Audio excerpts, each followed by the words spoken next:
Hey y'all, I woke up on my big back journey today. No, I do not eat like this every day. So get the fuck up out my comments with that. But yes, this is my pancake mix. It is a gluten-free mix. And of course, I always follow the instructions, add what I want. We're gonna get it popping. I'm gonna use my cast iron skillet like my grandma them used to. Pour that thing up in there.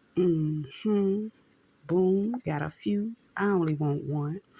Then we got our eggs and our spinach, and you go ahead and season it to your taste.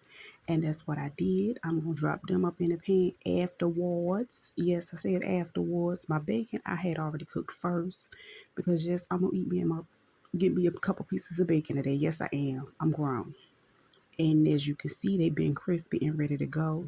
Yeah, child, I woke up like this. So I woke up like this.